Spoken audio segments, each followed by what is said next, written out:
Hey guys, Emily here. Today I will be drawing an eye for you. I'll be using my Prismacolor pencils to do this. I'm showing them on screen here. I'm just re-recording the intro because, there was traffic outside and it was making so much noise. Anyway, follow along this tutorial, you need colouring pencils. Doesn't matter if they're a Prismacolor. That's my preference. I use Rowney Bristol board. It has a nice smooth texture to it. You will also need a pencil for some sketching. And you will need an eraser.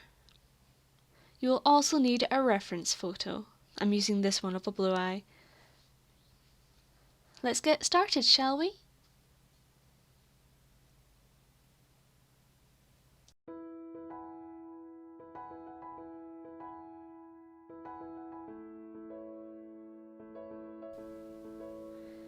To start off with, you're going to need to draw some guidelines.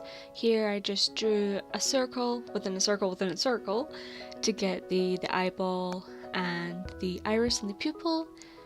Then I drew in the eyelids and the crease of the eyelid at the top. Here you can just see me rubbing all those guidelines out just so I can barely see them. It's important that you do that because once you layer that coloured pencil on top of those pencil lines, you will never be able to erase those guidelines. So it's important that you do it first. Here I'm just going in with my light peach, my peach and my rosy beige in to colour the top eyelid. Usually I start with the pupil and the iris, but today I decided to start with the eyelid.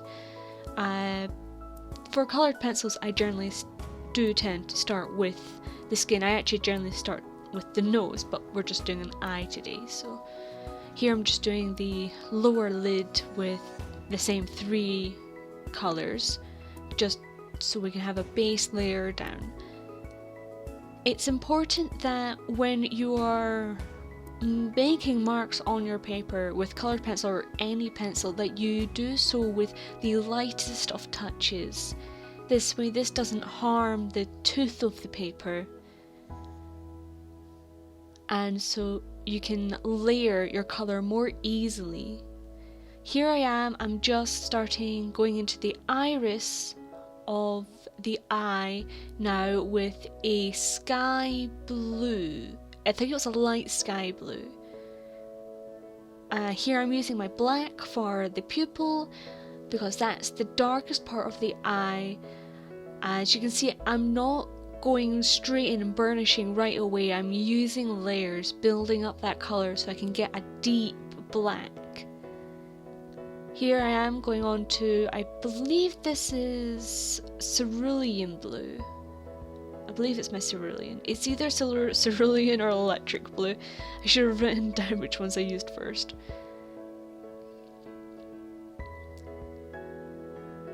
Yeah, no, this is the electric blue. This is definitely electric blue because it's more blue.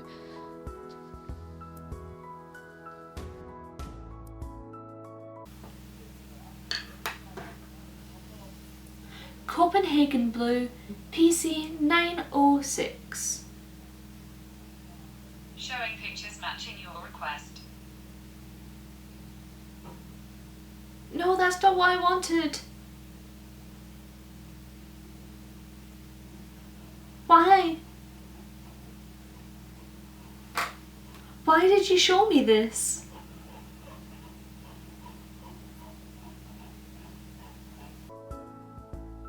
So here I'm just going in with my Copenhagen blue, doing the darker parts of the blue in the eye, starting at the top.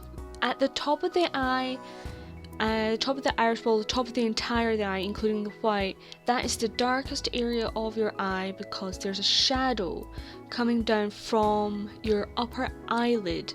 So the top part of your eye will always be darker than the lower.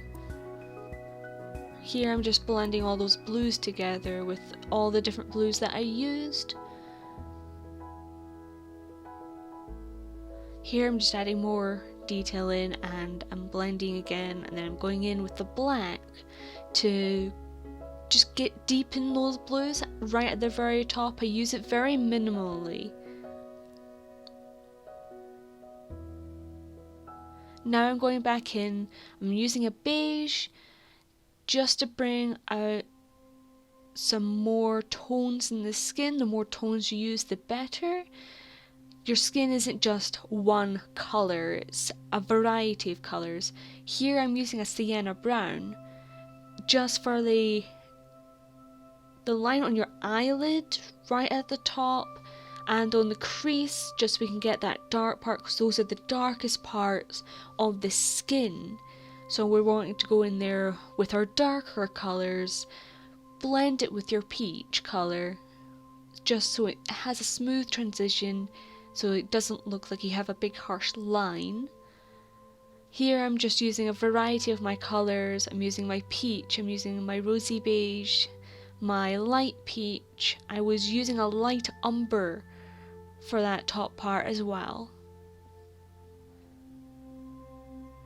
I'm just layering up all of these layers so I can get a nice deep texture and a nice deep colour. Here I'm using I think I'm using a cream, or it's a white. I am using the white here just to create some highlights and to blend a little. I'm using a bit of the black here. Earlier I was using a chocolate colour,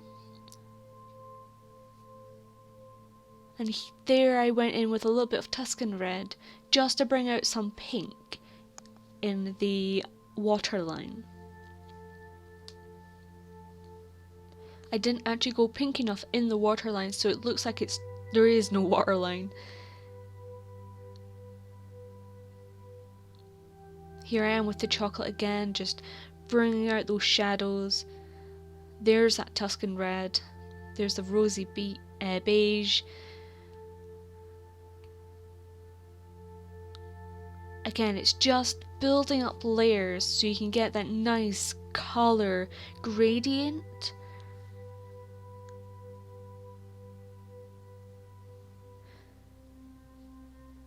For the upper eyelid, you actually want to keep that fairly light. As you see in my reference, the upper lid was very light. There was a lot of highlights up there, so I didn't really want to touch that upper lid. Here I'm going into the whites of the eyes with some cool greys. I used two cool greys here. I used 20% and I used 50% cool grey. And I'm going in with the white just to blend those out, and I'm using my eraser to just take back some of that dark grey that I used. I had used too much, so I brought it back with the eraser.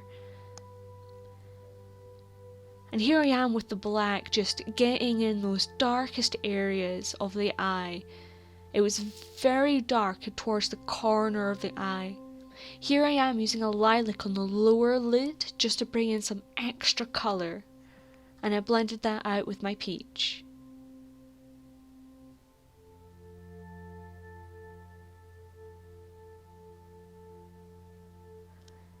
Here I got a white gel pen just to bring out those highlights in the tear duct. I done some in the eye and on the waterline as well. Here I am with the black again. I'm actually doing the eyelashes now. I always leave those to last, as once those are done you can't really do anything underneath them. When you're drawing eyelashes, remember that they're non-uniform, so they go off in any and all directions. You don't want them to be too uniform. Unless the person you're drawing has false eyelashes, that is really the only time when they should be consistent. Here I am doing the bottom eyelashes. Bottom eyelashes are always much shorter than your upper eyelashes, and you also have to remember that they start at the bottom of the waterline, not at the top. They don't come right out of the eye, so there's always a space between the bottom eyelashes and your eyeball. And here I am just doing some final highlights in the bottom eyelid.